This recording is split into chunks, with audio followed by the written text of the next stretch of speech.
Hello, and welcome to the next episode, Learn, Grow, Do, Repeat with Jamie Totino. So today I'm joined by an incredible woman who has built herself up as a lifestyle influencer and entrepreneur who has a passion for helping women succeed in business and ultimately seeing them achieve goals and kick goals in their personal life as well. She's traveled the world hosting events, presenting on the world stages, coaching small business owners, and she actually launched her own first business at the age of 18, which she exited for a nice 7+ figures. And since then has been able to build many other successful businesses from the ground up.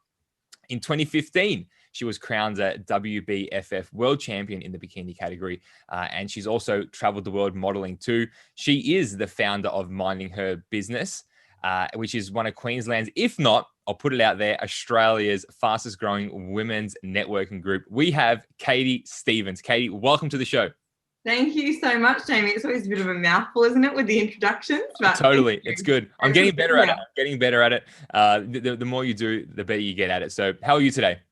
Yeah, good. It's nice and early on a Friday morning here in Brisbane today. So Totally. End of the week. Yeah, 100%. Make it count. I like it. So look, we're going to get stuck straight into rapid fire, which is quick questions, quick answers. We have about 22 to get through, and I actually added a new one in last night as I was prepping for this. So no one else has heard it until now. So are you ready? Hit me. Let's do it. Favorite song right now? Oh, it's called Dreams. It's the old song that's like had a comeback. Okay, like a remix, like a remake, or they've just a remake? Yeah. Okay, Dreams. All right, guys, let's suss that one out. Favorite song to get pumped up to? I'm gonna say anything Eminem. Full gangster mode. I like it. Yeah, I like it. Sure. Favorite movie? Favorite movie? I'm not a massive movie person. So, off the top of my head, I can't even tell you. I don't even watch, I don't even think I've watched a full movie from beginning to end. Ever? I don't think so.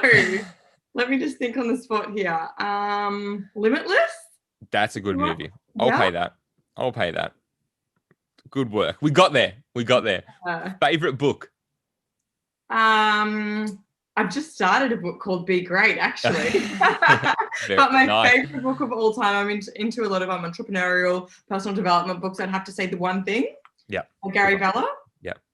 One Thing. Gary Vella. Nice. Favorite color? Orange. Burnt orange. Burnt orange. Yeah. Wow. What does burnt orange look like? I'm going to Google that. Bright fluoro orange. It's kind of like your warm orange that goes with a lot of other colors and neutral. Okay. There we go. Yeah. Just got an interior design course right there. Your go-to meal?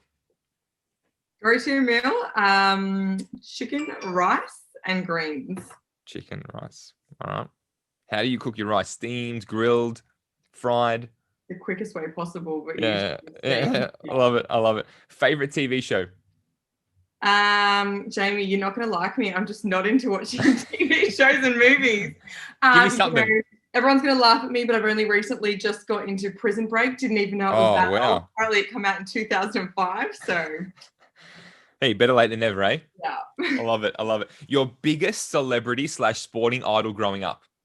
Oh, I loved basketball, so I'm going to say Michael Jordan. Yeah, nice one. Yeah. One thing you hate or dislike, and you can't say coriander. Hate or dislike? Hate's a strong word. Yeah, that's why I drop in dislike. Yeah, food-wise, I'm not going to go there. Maybe just rudeness. People are rude. Easy, guys. Just don't be rude to Katie. Easy. Just don't be rude in general. Not even to you, just in general. Just be a good person. Love it. Funniest or craziest thing you've done? Oh, there's a lot. Skydiving. I always say there's nothing I wouldn't do at least once. So silliest, craziest thing, fallen off stage in the middle of hosting an event. Oh, wow. But yeah, craziest, spontaneous. Yeah, jumped on planes, traveled to random places, jumped out of planes, skydived. Yeah. Love it. We're going to have to talk more about falling off stage. I really want to learn a little bit about that. Book or audiobook? Probably audiobook, but I have just gotten back into reading physical books again in the last month. Yeah. Summer or winter? Definitely winter. Winter? for I thought you were sure. going so hard, like definitely summer. I was like, okay, a winter girl. I like it. Definitely. First job. My very, very, very first job was growing up. My parents owned a gym, so I was in the gym working from like 5 years old. Not sure that I was paid, but my first employable job was actually a video shop back in the day when video shops existed. Totally. And I worked at Toy World at the same time. Oh, I like it. Video shop. I'm going to hire PlayStation games and, get movies. I like it. I like it. What's something that you haven't done yet that you'd really like to do? Oh my gosh. Learn a third language. Travel to about 5,000 different places when we're allowed to. Restrictions lift. Just give me one place to travel to and we can. Yeah. Love it. Love it. Sum up your mindset in one word. Say the what? Sorry? Sum up your mindset in one word. Extremely driven. One word. I'll just say driven. Driven. I like it. I like it. Your proudest moment personally and a proudest moment professionally. Proudest moment personally would have to have been WBFF and winning the world titles in the amateur bikini division back in 2015. Professionally, I've had a lot of career highlights, to be honest. When I was titled Miss Supercars, that opened a lot of doors of opportunity career-wise. So, and that's when I started hosting, doing a lot of MC work, but also hosting the big screen TV for Supercars. Nice, So, nice. Yeah. Well done, well done. Love to hear that. Tell us something that no one knows about you. Something that no one knows about me.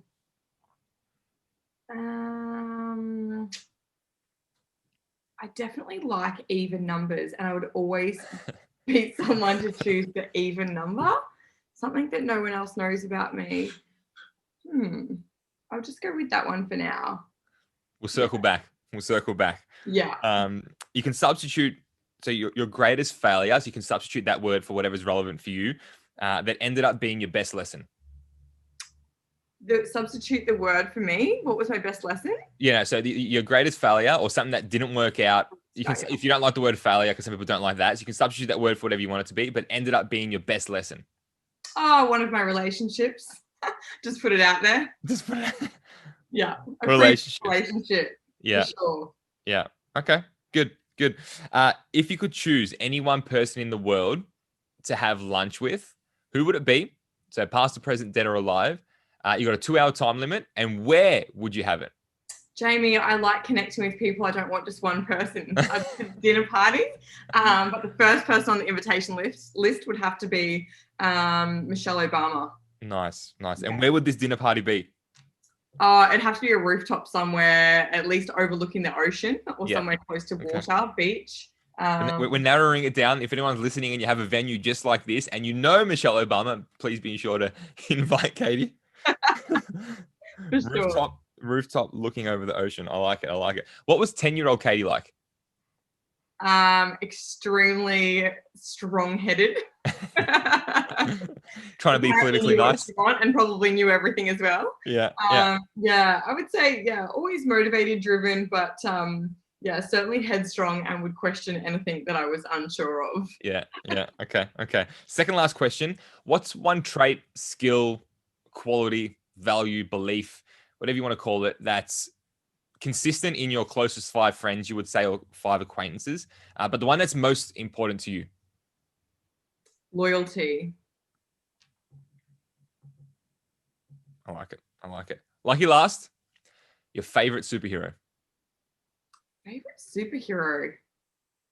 I don't even know. I've never thought of that. Can I skip on this one? Well, we skipped on the other one, which was tell us something that no one knows. Well, we didn't skip. We sort of got to... We'll come back. We'll come back. Oh, you got one? Okay, go. Give it to us. I don't. I just don't. I always think of like a superpower that I'd want to have, but a superhero, I don't know. Is there a superhero that has the superpower that you want? Yeah, if I could have a superpower, it would be to disappear. There's so many situations and places I'm in. I'm like, how do I get out of this? And just be like, gone. Yeah. Where'd Katie go? She's got a superpower. That would be one. That's rapid fire. I like it. Well done. You made it through. Good work. Yeah, that was good. I like it.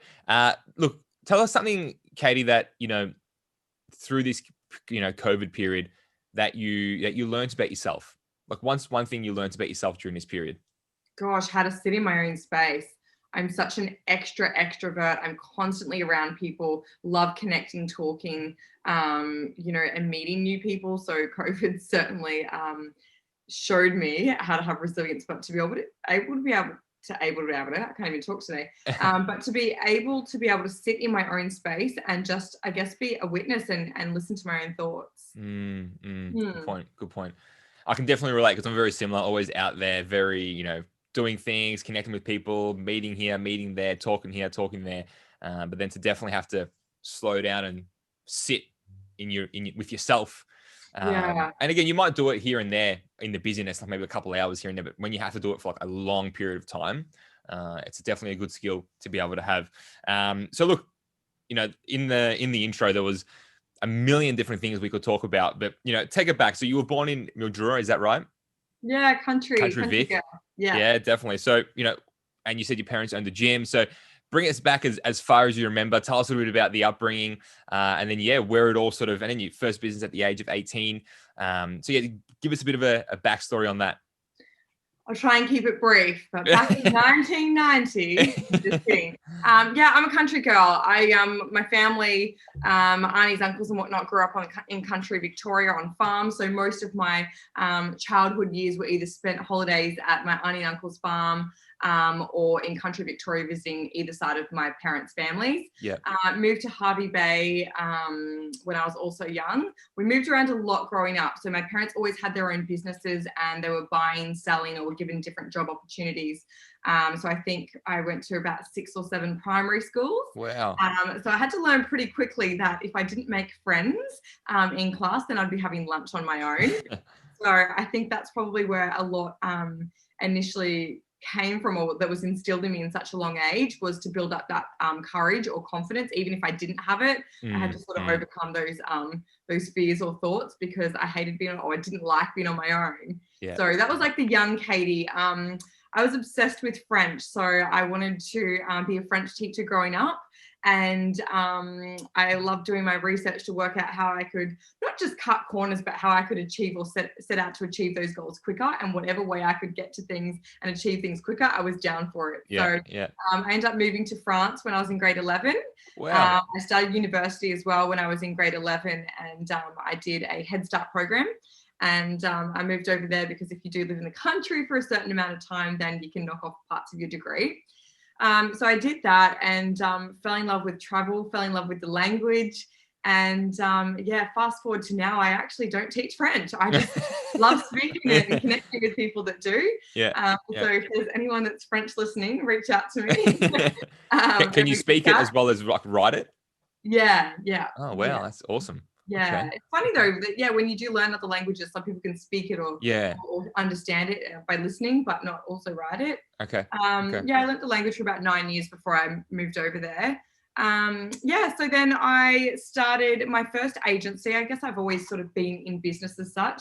Funny thing, going back to the rapid fire questions that people might not know, is I've never had a full-time job. I've never been hired full-time. Wow. I don't know if it's because I'm unemployable or because I was just brought up thinking that I'd always have my own thing. So my first big company was a modeling agency. It was a promotional modeling agency, and we had 1,500 staff across Australia and offices in every state, or team leaders and national managers. So then that I exited when I was 24, I think I was. And I was still constantly connecting people, whether they were clients or what back then were promotional models, transitioning into ambassadors. So constantly connecting. I thought, I'll just start doing like small lunches and I'll introduce my clients to my photographers and all these sorts of people that I've met over those 5-6 years in having the agency. And I just worked out that I guess I knew a lot of people and my circle was very big, or my association and acquaintances was quite large. My network was. So I thought, I might just do like a public event where anyone can sort of join and make it ticketed. which was a pretty big leap for me to start from scratch and not really know who would want to come or join. And it's one thing to invite a bunch of your friends to lunch. Totally. To say, hey, pay for it, buy a Correct. ticket. And then put it out to the public as well, to random people. Yeah, absolutely. So, and I guess I was really lucky. I already had a lot of networks and a lot of people in the industry that I knew that had restaurants or cafes that were more than willing to say, look, Katie, here's my space. You're welcome to hire half of it, bring in, your networking business or your events, and you're welcome to have the space. So I started in Brisbane 2017 with our first event, and it's pretty much led me to here. The rest is history. It sold out in less than 24 hours. I went to bed thinking no one's going to want to come to my event. Wow. And woke up thinking I should have put a limit on because we well and truly oversold the area, the space that we'd hired. So we actually had to not just take over that space, but the whole entire venue had to shut down for us. So I love it. Well done. See, guys, you just put it out there, take a risk, take a jump, give it a crack. And before you know it, a lot of people. So where did the idea of doing the promotional and the modeling agency come from? Like, was that someone else said, hey, you should do this? Or did you just see a gap? Like, hey, well, I'm going to do this work anyway. Like, amazing. How did that come about? It's funny. I always laugh when I hear people say, oh, I saw a gap in the industry, or I thought of something innovative. I guess, to be completely candid, it already existed. I didn't change anything. I just did it better. I used to do a little bit of promotional work myself when I was like 18, and I worked for a number of agencies, and many of them were so disorganized. So I'd find myself running my own schedule and liaising back and forth with clients and connecting the dots. I thought, I know a lot of people and I could probably do this better myself, right? So that's where I sort of launched my my first agency, and I started bringing in clients, and it certainly wasn't as easy as what I thought it would have been. I think at the time, any dream or goal that we have, in the big picture, it looks like it's perhaps even easy. Then we go into that state of overwhelm, like, hang on a second, where do we even start? But I guess the key for me was I'm someone that just gets started, says yes, and works the rest out later. Yeah, nice. Yeah. And like you said, you sort of had a little bit of experience in there, like by working with other agencies and working with other people. So you sort of knew a little bit of the ins and outs. And then in a way you did find the gap, but the gap was just do it better. Like, be organized, be on top of it, like communicate with the the models. It's like, let them know where they need to be, like tell them the right shit, So how quickly did it grow? Like, did it just grow like through the roof, like dramatically, because you were doing the small things? I would say that I actually never had experience in the office, and I wouldn't say I have a regret, but it's certainly one thing that I constantly went, oh my gosh, I didn't have a degree in business. I didn't have the experience in the office admin. I knew nothing about accounts. I didn't even know what a BAS statement was. There was so much I had to learn along the way, and I was only 19 at the time. So I started my own agency, and I built that up. And then one of my biggest competitors at the time, I actually had remained in contact with, that I used to work for, and she was moving countries. So I sort of said, well, are you selling? So I acquired her business at that time as well. And that was literally running at a loss. And then I basically worked around the clock. There was nights, I'm not going to lie, where I slept on the couch, got up and kept working. And I just, I guess I was just unstoppable. I was in that mindset where I just, I probably was driven by having people think that I was going to fail, and that was a motivator for me not to fail, to find failure. Well, I had a big debt, and I didn't want to fail at any cost. So if that meant a little bit of sleep deprivation and perhaps not so nourishing meals along the way, that was what it took to get. Very well said. I love how you said that. Perhaps some not so nourishing meals. Very politically correct. I love it. How nice was that? Drive-through, Jamie. Lucky Uber Eats wasn't around then. It would have been crazy. Macca's drive-through, the good old days, huh? Do people even do that anymore? Does anyone like say, let's go and do a Macca's run? Like, why would you? Yeah, I don't know. I'm feeling pretty old. I've hit the 3-0 this year. So there's things I hear from even some of my staff, and I go, wow, I used to say or do that. I know the feeling. So what was your strategy with the agency? Like, did you have like obviously you had a goal, like you just wanted to do well and to survive and to prove the naysayers wrong. But like, was there a strategy? Like, did you think this is going to be we're going to do this for the first year, this for the second year, third year, fourth year, whatever, and then exit? Or how did it work for you? I never had a goal to exit. I know I should probably in business, and I've learned a lot, but at that time, I'm someone that is so emotionally connected to what I do. Being a Pisces doesn't help, but everything that I do with love, and I honestly become obsessed. So it was my obsession. And once I would achieve a goal, or there'd be a really big upcoming contract to, that would go to tender for, that would be my sole focus. And until we achieved that, then I'd move on to something else.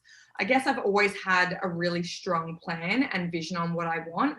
And whether that be executing, massive contracts or events through that agency, or even just in life in general, I always want to finish it.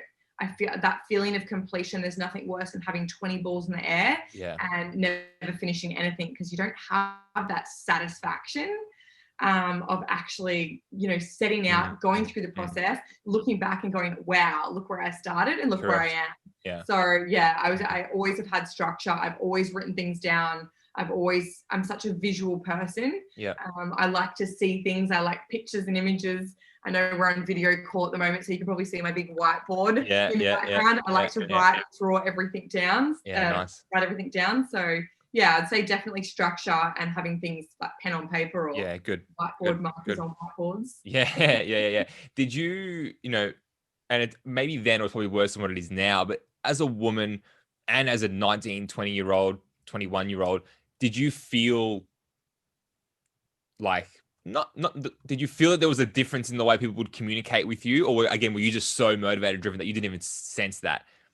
5,000% I did. Yeah. It was like I would be running fast and I'd hit a brick wall. I'd start running fast again and I'd hit a brick wall. And what I mean by that is, there was lots of contracts that I went into negotiation for. And I mean, to give you some insight, I was 19, 20, 21. Some of these contracts were upwards of six figures. So it was a lot of work and a lot involved. And there was a lot of self-education and background researching that I had to do going into these big meetings. But one thing, I was always confident on the phones and email, and putting things together, because that was like my forte, to have structure and outline as to what we could offer or supply to these companies that were getting contracts from. But then I would sit down in their boardroom, or I'd go in for a meeting, and I would meet some of these clients for the first time, and they would be taken back, and they would say, "Oh, don't mean to be rude, but if you don't mind me asking, how old are you?" And it got to the point that I would think, I'd be so easily and quickly judged on my age or my looks, that I would think, what does it matter? Just let me prove myself. Let me show you the results first. And then, you can sit there and judge me on, this, that, and the other. I used to have my one-liner that would be like, well, how old do you think I am? Yeah. And I think because we'd had those conversations, because I'd always tried to build as much rapport as I could before I was meeting, a lot, I guess, essentially middle-aged men, really, and women in high managerial corporate roles. And they would say, mid-20s. And at this point, I'm like 19. So I'm like, close enough. Yeah, that's, whatever. And that would be that. So when I had like my staff, my models, my promotional models, and all my internal staff, I would also hit the same sort of thing, because a lot of my staff would be older than me, right? So I would have to work really hard to get that rapport or respect. Prior to, I guess, even feeling trusted. And it was tough. I remember my 21st birthday, I hired a boat on the Brisbane River for my close family and friends to do a boat cruise. And my mum bought me this big happy 21st birthday banner, and she stuck it up inside the boat. And I had the agency for about two and a bit years at that point, and I had a photographer on board. Anyway, long story short, he took all these photos throughout the evening, and then sent the link to me, that Monday. And I looked at all these photos, and I went to back in the day when you upload albums on Facebook. I went to upload my album. And I thought, I'm not going to obviously write my 21st birthday. I'll just put, my birthday and share friends that, this, that, and the other. And I'll be honest, I literally spent hours either cropping or removing the 21 banner from these From photos. photos. I was so petrified that people would be like, you what? Just turned 21? And I would feel like I would lose that respect. It was definitely an adversity at that age. Totally. What did you do though to still keep turning up? Like you said, you got it so much. Like, did it get to a stage where it was too much, or did you get to a stage where it's like, I really don't give a fuck if they think I'm 18, or doesn't really matter. Like, I'm still going to turn up. I'm still going to deliver. Like, did it get you away? And if it did, like, what did you do to get through it? Yeah, good question. I think once I had the accolades and the results and the pen on paper, the photos, the testimonials and that sort of thing to back me, it strengthened who I was, what the brand was about. And it wasn't just about me anymore. It was about what I or we as a team could offer. So that became the derivative of like my main focus. It wasn't about, hey, let me sell you something. It was, hey, look what we've done. Correct. So that was my focus. And I think, the outcome for me has always been the main driver. So when my vision's tight and I know, the contract we want or the plan that we're executing, the goals that I have, I think it wasn't really about when, it was just how. So essentially it was just getting through that process, and I don't know, nothing's lollipops and rainbows. There's no straight road to anything. And even though you don't think about that every day when you're running fast, there's just these blocks that you've just sort of got to get past. And and the reason from sport, I was just always really competitive. Definitely. Well, the reason I asked that is because, like, now entrepreneurship more than ever, and it's only going to get this way. Like, people are getting into it younger and younger, and it's so easy now to start a business, and it's so easy now, like easier than ever before, to get online and to promote yourself and do something. But even for me, when I started my first business at the age of like 23, I felt like, what do I know? Like, who am I? I'm only 23. So, and there's probably people out there who are like 18, 19, similar to yourself, who are wanting to get into a business and maybe feel that way. Is there anything that you would say to them and say, look, do this, do this, do this? Like, any tips for someone 18, 19, 20, 21 that wants to get into business, but sort of feels like they're too young, don't know enough, not worth it, etc.? If you get caught up on you don't know enough, then it will consume you. I think for me, I'll never sit here now at 30 and go, oh, I know everything I need to know in business. Absolutely not. I would be more inclined to even surround myself by people that are either smarter, more educated, have gone through more experiences, and constantly be learning. If I was to give any advice to like my quote unquote younger self or anyone starting a business, it would be, do your research and always learn. Find someone that has either done what you want to do or that can help you get there, and always be the student, always ask questions. We're given 2 ears and a mouth, and in that ratio, we should be using them. So always listen to what you actually speak. I like it. That's good. That's good. It's simple. It's like, hey guys, you got 2 ears, 1 mouth. Make it happen. Listen twice as much as you speak. I like it. So you got into the competing world. Again, was that something that was on the cards? Did that just, how did that come about? Because again, the accolade of, a world champion, like, that's not taken lightly. Like, that's a huge achievement. So was that the vision? Was that just, hey, I'll just see what happens. I'll just get up on stage? Or how did that come about? I went to watch a friend, and he was competing on stage in this bodybuilding, body sculpting. What am I watching you do? And I went to this big complex in Brisbane, this big stadium, and watched him on stage. And between when I was waiting for him to come out, I saw all these girls, and I was like, holy, they look incredible. They're doing these quarter poses, and I'm starting to hear people in the audience cheering and talking about what they did when they competed. I'm thinking, I could look like that. Like, what I want to be where these girls are this time next year.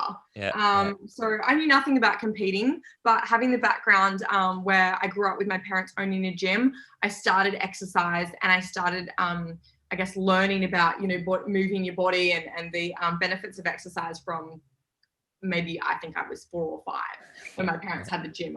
I was pretty young. I could have even been younger, actually. So that for me was just a goal that I wanted to set out and do. And at that time, because I had the modeling agency that consumed a lot of time, I did host a lot of model competitions, and I could never enter them because it was a conflict, right? I thought, well, this is like a separate world to what I'm doing. So that can just be my like hobby. And me being me, my hobbies become my obsession. Totally. So that's where I sort of started getting into it. And I actually told myself, I'm going to prep, I'm going to do all the diet and the posing and everything to get to stage, but I just don't think I'll step on stage because I have an agency. I've got clients that, you know, perhaps have me on social media, and it's probably not right to be in a bikini, you know, to be wearing those sorts of clothes on social media. What are people going to think of me? Are they going to take me seriously? So I certainly had a lot of self-doubt. And then when I got on stage for the very first time, I didn't tell anyone. There was no, like, even my closest of friends, I didn't really even tell them I was prepping. Wow. And I skipped out the dinner invite, and I made a breakfast invite, so I wasn't tempted with bad food or a glass of wine. And I ended up jumping on stage because the way it worked with the gym and the package that I did, you had to pay up front. So it covered everything from your registrations to all that sort of stuff. Yeah. Long story short, I did jump on stage. I did it. I didn't do any of the blogging or the sharing on social media of my journey. But I think my very first show, I won. So that actually, no, I didn't. I take that back. I think I got third. I did a few categories in that show. I got a third, a second, and maybe a first. Anyway, that was enough for me to go, there's room for improvement. I love doing this. I've met some really cool people, and I'm going to keep going. So I just kept competing back to back, and I did that for about 4 years. Wow. Multiple competitions a year. I traveled the world doing it.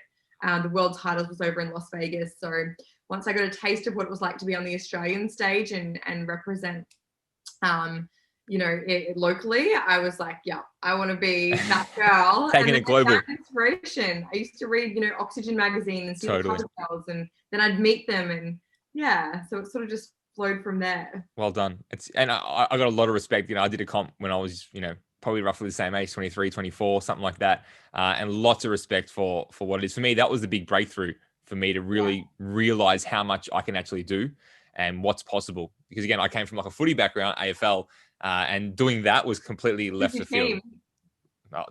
The best of the best, the Tigers, you know. Don't do that. The Tigers. Yeah, what a game it is. Who do you follow? Collingwood. I'll say that proudly, though. I was born without a choice. 1990 was the first grand final that we won when I was totally. So yeah, okay, we'll pay that. Collingwood's not that bad. Could be worse. But yeah, I came from a footy background, so for me to get into bodybuilding was not what my footy mates were all about. And I was very similar. Like, no one knew until it was like I'd lost like 15 kilos. Like, wow, what's going on? Like, you look completely different. No way, I'm gonna actually do a bodybuilding comp. But no, for me, that was the big breakthrough. Like, was that same experience for you? Like, realizing that, wow, like, look what I just did with my body. No, I probably got body dysmorphia, to be honest, because I always wanted more. And I never celebrated my wins back then, Jamie. I was constantly like, all right, we're off stage. I won. Yep, cool. Take off the medals, take off the crowns. Next. I've got to get back in the gym. I might go have a quick meal tonight and quote unquote celebrate. But I was like, I could do better. My shoulders could be, you know, a little bit broader. My waist could be a little tiny bit more tapered. I could have changed my posing.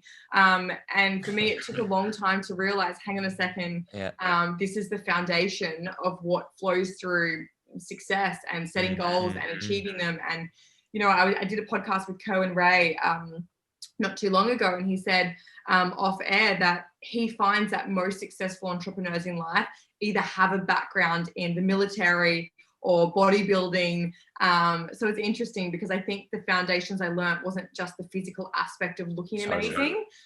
It was what I learned of pushing through and having that resilience that when I was gassed in, you know, my workouts, my training, or when I didn't feel like my asparagus, broccoli and chicken, I knew that the results were far, and the outcome was far worse, or I mean better, than what I was going through at that one second. Can definitely relate. I still remember doing my morning cardio at home. We had the treadmill in the study.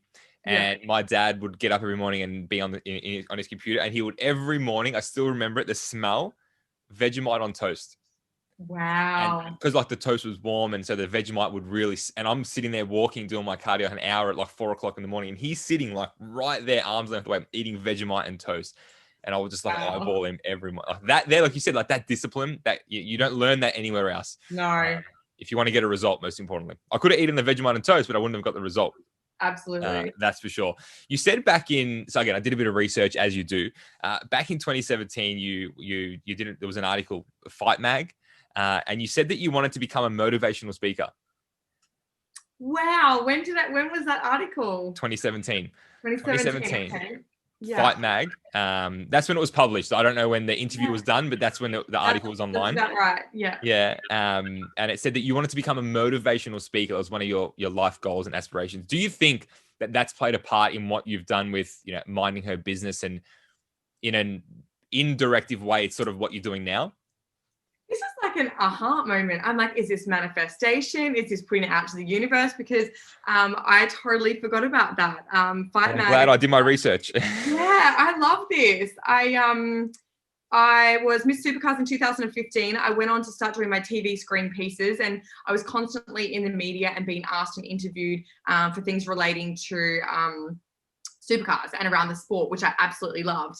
And I went on to be a mentor for Miss Supercars, so that once I had my reigning championship title, the following years, for the next 3 years, I actually mentored the Miss Supercars national finalists.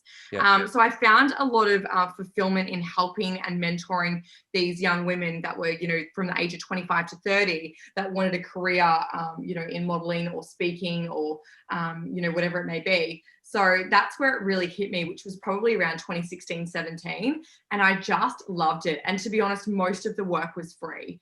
And I just wanted to help people. People would reach out to me if I could teach them something that I'd learned along the way that they could integrate, and skip a few learning curves, I guess, or mistakes, failures, whatever you want to call them along the way. Then I was absolutely more than happy to do that. And I still keep in touch with a lot of them. But it's funny because that aha moment, I just recently joined a virtual event called Power of Momentum. And it's a post-event for Tony Robbins for his Unleash the Power Within. Yes, yeah. So pre-COVID, they have about 10, 15,000 people that attend these events.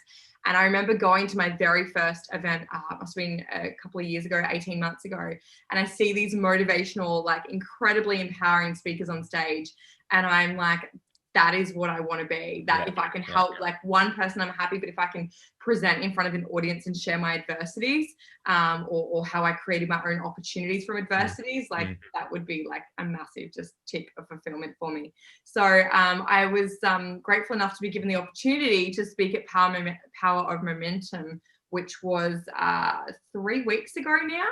And I think they had several thousand people virtually that I got to share my story with. So yeah, I think, I don't know, for me, if you haven't already told, I like talking. Who would have thought?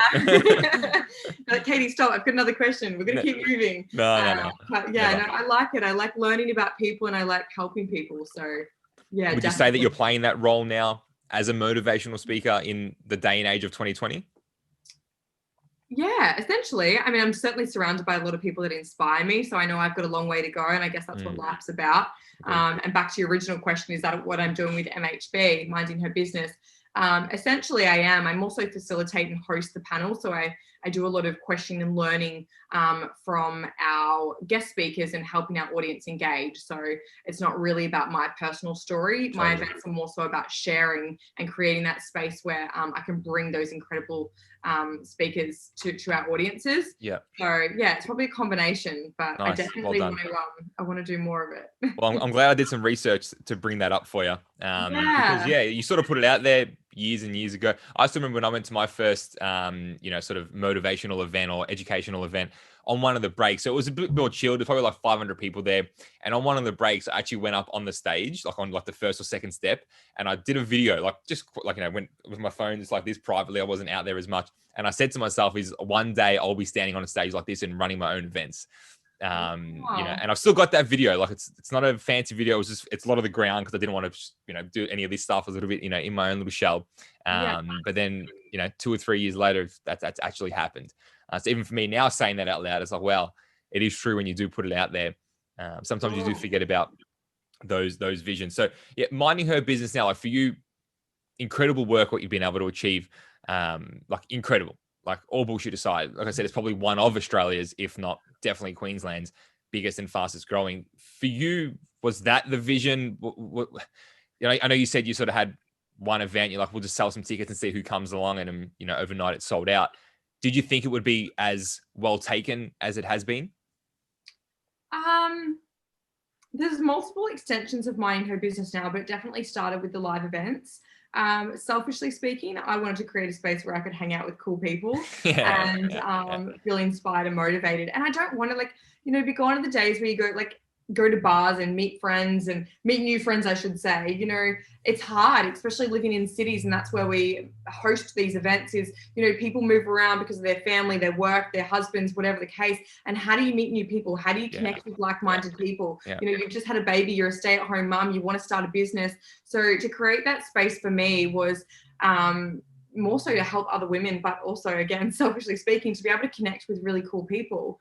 And where that has sort of grown, I am really humbled to look back at 3-4 years ago to say, wow, we started with, I'd have to go back and have a look, maybe 60 people at our event, and now pre-COVID we're running events almost every month, every other month, across the whole nation. Sydney, Melbourne, Gold Coast, Brisbane, Sunshine Coast, we've done, and we've always been a sellout. We've been 100% success sellout for every single event we've ever done. And that's really humbling because it means that, we are creating that space that people want to keep coming back to, and that, they're getting a lot out of it from our motto, the 3 C's of connect, collaborate, and create. And there's been some incredible businesses that have been able to be formed from just, people meeting each other at our events, or finding that yin to their yang, and finding someone that, specializes in graphic design and IT when they're, really good at styling or the forefront. So, but it really combines my passion of everything I love in life. And obviously, connecting with people's one, but I love styling. I love wow factor. And I always say my events, they're not that exchange your business cards, stagnant black and white event. They're highly Instagrammable. So everywhere you look at my events is an opportunity to take a photo. Even on the ground, you see a quote, dream big, or you're exactly where you're meant to be. We encourage everyone to dress for success. So they feel good. They get out of their comfort zone. 70% of our guests, our women, come on their own. So we have some pretty cool activations on the day. So no one is on their own for more than 2 minutes from the lineup on the day. So I think now we've sort of branched into the online component. COVID-19 was a bit of a blessing to be able to have that time where the events got put on pause. And I launched Building Her Brand. So that's a 4-week 4-module online program for anyone wanting to start a business or grow their existing startup business. And that covers everything from mindset to, creating and learning about your target audience, your avatar, and flowing through to some marketing and my 6-step flow strategies and whatnot. Well, there's no one better to learn off if they want to get into business. And again, you've done it in different industries, but you've been able to do it really well and do it on a scale where it really brings value to people. I think just based on the hour so far, it's like you said, it's not just an exchange of business cards. It's not just an exchange of come and be on a boat or come and meet at this venue. There's so much more to it. And I love the fact that it's because it's those little things, Katie, like you said, like the writing on the floor, or, the way they feel is why people come back. It's what separates you from the rest. So now with moving forward with minding her business, like you said, you got to feel the smaller things coming off the back of it, coming post-COVID for you. What's the plans? Bigger and better, stronger, higher, more people. What's the plans? The plans are big. The vision's tight. There's a lot going on. I don't know that I can share all of it with you. Give us the inside scoop. Come on. This is like E-News right now. Give us something. We've got something really big launching before Christmas, which is something that I've wanted to do since day dot with minding her business. So that has been a really big project for myself and the team. We've got our podcast that's launching. I feel like I've been saying this forever. We were ready to launch. I had a lot of really cool interviews lined up over in the States, and obviously that was all pre-COVID, so that was sort of put on the back burner a bit. But as far as what's coming up, I'll have my next intake of Building Her Brand. It's only intake by intake. You can't access the course at all times. Throughout the year. So our events were supposed to launch into international waters this year, and that obviously had the brakes hit on it too. So the summits and whatnot, they're all still coming. There's a lot going on, and my team's growing. So I just hired a couple of new staff in the last few weeks, and I like it. I think, there's enough space for everyone in whatever we do. And coming back to the events, I always have obviously my internal staff that crew on the day, but I always have space for a couple of interns where I give them the experience of what the behind the scenes are of these events and the executions. And it's funny you say like, people keep coming back.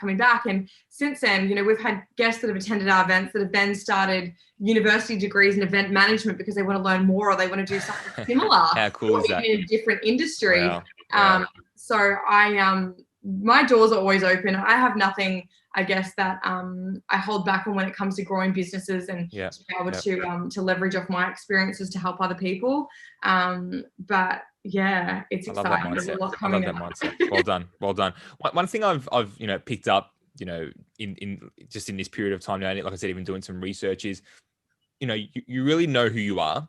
Like you really know your strengths. Yeah, there's always ups and downs, and I get that. But I really think that like your identity, your value, you, like you're at peace with you. Would that be right? Like. Yeah, I think it's a journey that I'm always probably going to be working on and learning more about. Totally. I've certainly been on my own really deep personal development journey for the last 2.5 years, I would say. I've really started my journaling, my meditation. I've expanded a lot of like self-awareness in the last 2.5 years. I think when I was younger, I've always been so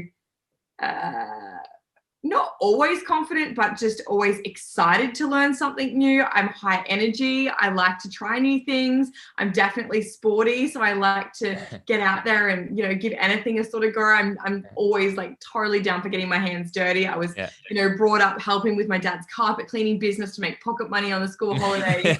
Nice. Whatever it took. I think that probably comes from a lot of who I am. When you're young, you don't realize that it's really all the pieces of the puzzle that makes up who you truly are. And you have these adversities or your heartbreak or, business learnings, failures, whatever you want to call them. But all these things are what really show or expose to you what you really don't like and what you don't like, or what you do like. For me, that's my value alignment. And the older I get or the more I learn about myself, the more I pull back into that alignment, that if things don't really align and you really do know who you are and what you want in life, then you'll really feel those, the ruffling of the feathers. Totally. Whether it be with certain people, certain energies, certain business deals, acquisitions, whatever it be. So for me, that's something that I guess I certainly have been on a really strong, deep journey for the last couple of years. But every day I integrate new things. Of course. What would you say a couple tips for people? Because I feel, that's probably one of the biggest challenges most people face, is realizing like, who am I? Like, what am I here to do? What, and again, like, no one's perfect. No one ever knows exactly what it is, but you can move forward on it. So if there was someone out there listening that was sort of like, how do I find my identity? How do I find what it is that I'm really passionate? What's my purpose? What am I here for? So building her brand, module 1, page 1 is called Who Am I? And it's all about self-discovery. So finding your true purpose, finding your passion and the alignment between the two. And it comes from working out what your strengths are, what your hobbies are, where you spend your time. I'm not talking about scrolling social media. I'm talking about what actually fills your cup. What do you do in your day-to-day life, or perhaps every so often that you go, man, that was awesome. That was so much fun. Or you just get that little bit of excitement or a spring in your step. So I have a lot of activations and exercises in my module 1 of building her brand. But, this is going to sound funny coming from me that likes to talk a lot, is learning to sit in your space and learning silence, learning to calm your mind, learning to be aware of your thoughts, and to just sit and breathe. They always say, you slow down. By slowing down your breath, you'll slow down your mind, and you'll be brought so much closer to the present. So for me, I've learned a lot about what I truly desire and what truly sets my heart on fire, or my desires on fire, if you want to call it. But I would say that it really starts in silence. A lot of it, self-discovery starts with you. I love that. Good points as well. And like why I like those, because it's not like fluffy shit. It's not like, high level sort of, not that it's woo-woo stuff, but it's not like craziness. It's like basic stuff like, get in alignment, understand what really excites you, what gives you that buzz, sit in your silence. One thing that I was told when I sort of got into the whole, self-development journey is, and when I was trying to understand what it is that I wanted to do, was listen for people's compliments, but like the right people. Like if you hear the same thing consistently from like credible people saying that, you're good at this, or you should explore this. If you get that 10 times in like a couple months from credible people, not just the bloke down the road or your mum or your dad, which mum and dad are credible, but they're always going to tell you what you want to hear. But if you get credible feedback from people saying like, you're really good at this, Katie or Jamie or whatever, maybe that is maybe where your passion is. If you're already really good at it, you just don't know yet.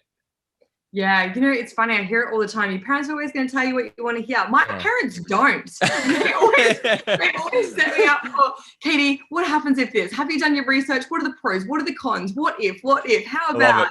I constantly, I like the challenge of that. I certainly do. And my parents are also my biggest supporters. But of course, I think, it's important, and compliments, the word compliment, and especially for females, I know I'm not the only one that sits back and goes, compliments about your physical appearance, how you look, what you do, whatever. But compliments, as much as I agree, like, tuning into what people say you're good at or your strengths, is also to be able to give back, because that can also share more about who you are and what you admire in other people as well, to have them thinking, I guess, outside the circle. So that's always a good icebreaker just in general to learn more about other people. Agreed.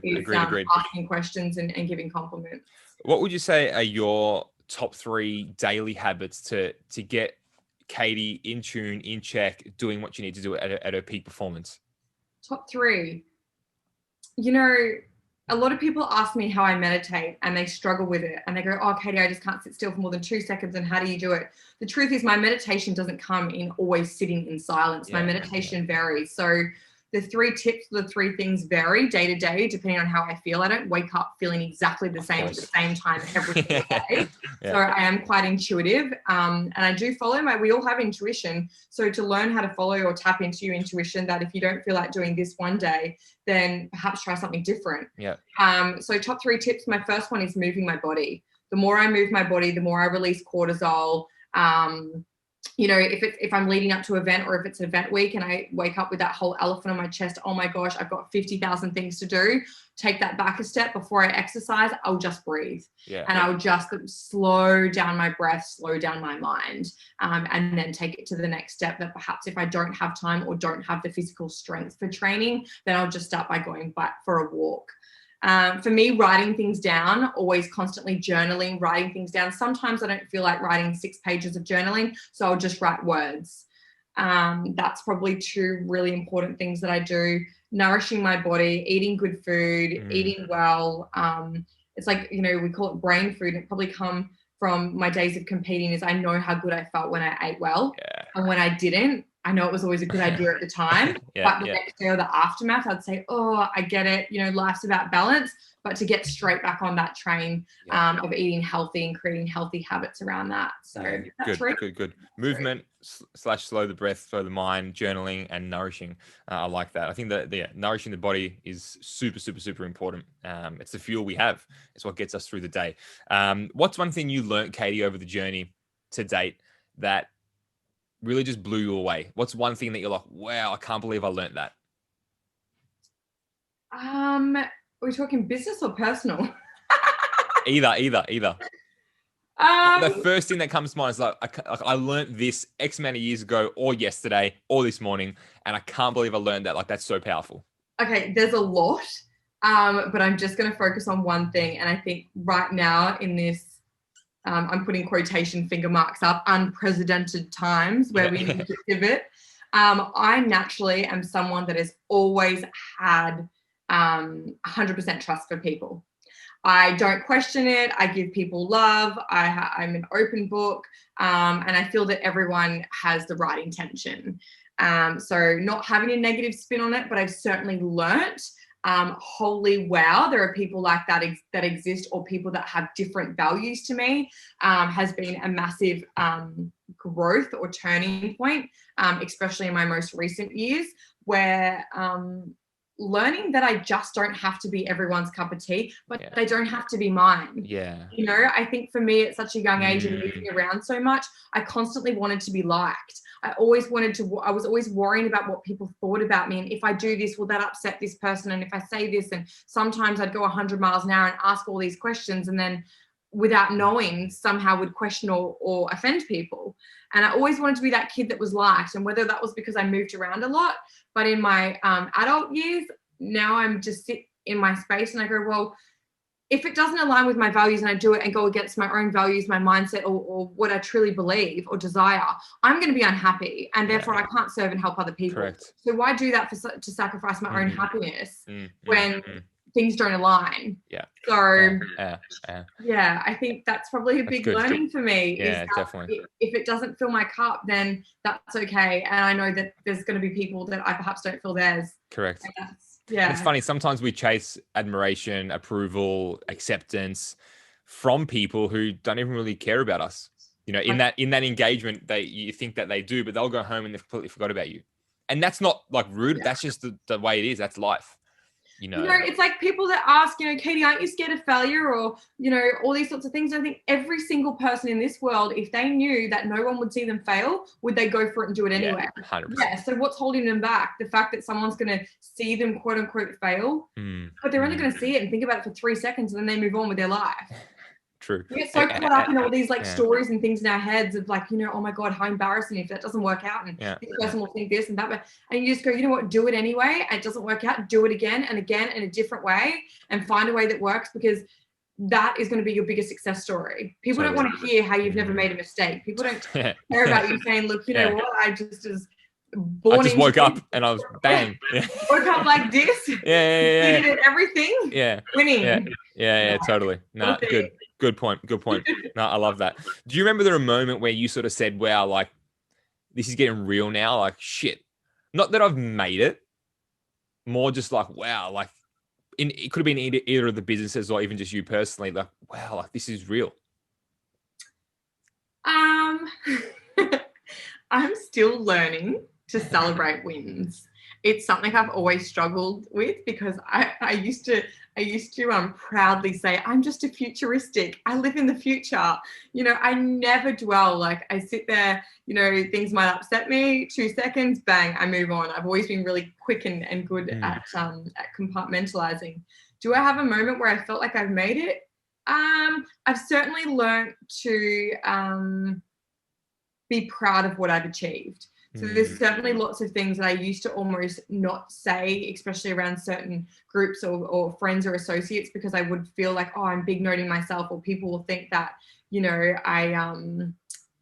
what's a word? Like I'm pretentious, or I'm up myself, or I think I'm better than everyone else, whatever. But yeah, I guess it would have to be broken up into multiple small moments of like moments that I'm proud, but have I guess, hit or reached peak? No, I don't think I have. I feel like I'm just starting. Good.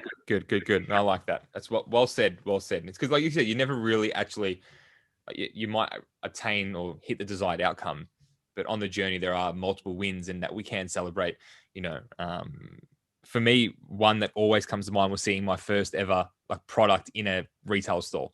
Walking in there and seeing the product on the shelves is like, wow. It's got my name on the back of it. Incredible. Super cool. So yeah, that's good. Is this the path? Is this the career? Is this where you thought you'd be? Is this what you envisioned coming out of school?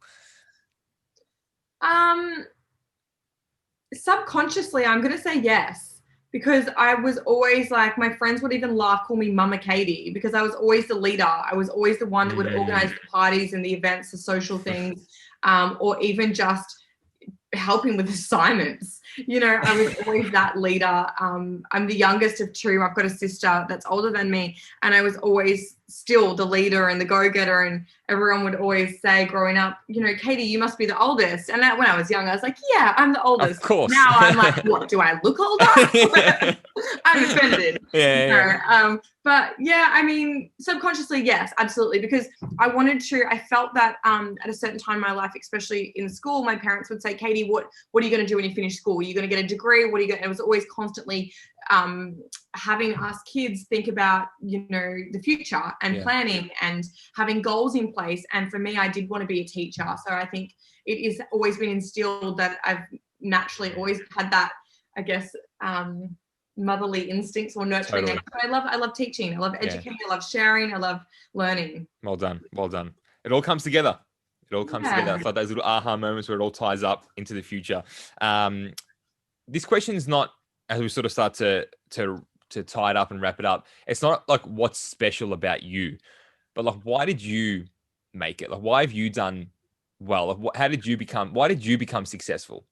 And it's not, I don't want you, it's not like I'm trying to put you on your spot here, and it's nothing like that, but it's like, what about it that do you do and have you done to ensure that you've got this far and will continue to move on? Because, like, let's be honest, like, there's probably other networking groups out there, but only very few actually have achieved what you have.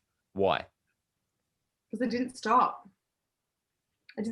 Every time I, have had negative thoughts, self-doubting thoughts, imposter syndrome, whatever you want to call it, is I just kept going. And the only time I will fail is when I stop. In my opinion, I should say, disclosure. Yeah. I think for me, it's, whatever sacrifices I need to make to get to where I want to get to, and seek and find the happiness along the way. I'm happy. I'm happy with where I'm at. I'm excited for where I'm going. But that to me has made the journey literally a success on its own. I think something I've never really focused on is what's in my bank account. I focused on the fulfillment that I've got from doing what I do. And I just haven't stopped. I get excited. I have sleepless nights where I think of crazy ideas. I'm that person that goes and books massages because I can be my most creative. I have pen and paper. I have audio notes. Like, do you take pen and paper into a massage, and under the massage bed, you're like, hold on, lady, give me a second. Got to write this down. To be honest, I have once. I actually have once. Now I sort of drift a little bit, but it puts myself in a good creative state. Yeah. Pre-COVID, I would travel 20, 25 weeks a year across the world. And I'd always say, 14,000 or whatever feet up in the air. I certainly was my most creative. Yeah, definitely. Good. Just getting thoughts on paper. Love that. Last question as we tie it all up. For you, what's the one thing, one word, phrase, something that you tell yourself on a daily basis, or when you really need a little Katie pep talk? And it could have been something you heard, something that you created, something that you wrote, something that you read, something that someone said to you or you overheard. Is there something that you sort of say to yourself to get yourself back up or in state or in alignment with where you're going? There's so many. I have, you can't see, but behind my computer here, I've got my affirmations, my 10 affirmations written down that I read out loud, especially if I have moments of self-doubt. Something I've shared in the past is my dad once said to me, Katie, if you don't take a chance, you don't stand a chance. And that was a really pivoting moment for me, just to say to myself, what is the worst that could happen? Unless I'm going to die, I'm all in. So, as long as, my values align, I'm not hurting anyone along the way. I guess that would probably be an awakening or one of those moments that I've cherished. And the fulfillment, sometimes I find inspiration from my own Instagram, and I read comments from my community of what people say and how I can help people. And sometimes I share a quote and I might get, half a dozen DMs in the first couple of hours just saying, hey, I needed to read this today. Thanks for sharing. I think that's why I'm here. That's why I'm doing what I do. Awesome. So that motivates me. My community definitely motivate me. My private forum and all that sort of thing. I think without realizing it, a lot of these women might lean on me for support, but ultimately they give me a lot of support in return as well. Yeah. I love that. Well, Katie, incredible. I really appreciate, the time that we've had here, and I'm sure the listeners have taken a lot from it, and also obviously the viewers as well, if they're watching. Where's the best space for someone, or best spot platform to follow you, see you, learn from what you're doing, and across the incredible things you're doing? I didn't know this was going on YouTube too. I wouldn't have had a background set, and I wouldn't have been so fiddly. No idea. I struggle to sit still for long periods of time. Me too. I'm actually sitting on my hands so I don't wave them around. Being an Italian, it's standard talk with my hands. Yeah, absolutely. What was the question? Where can people find me? Yeah. Miss Katie Stevens across the board. From there, you'll find all my businesses in my bio. But Instagram, Facebook, TikTok, Snapchat. TikTok as well, huh? Yeah. Miss Katie Stevens. You got to do TikTok these days. I'll put in the show notes for people to get access to and to get the link straight there. But again, Katie, I really appreciate the time. It's been awesome. I've taken tons of notes. I've got 2 pages full of writing here. So thank you so much for your time. And for everyone else out there listening, I really appreciate you tuning in. We'll catch you on the next episode.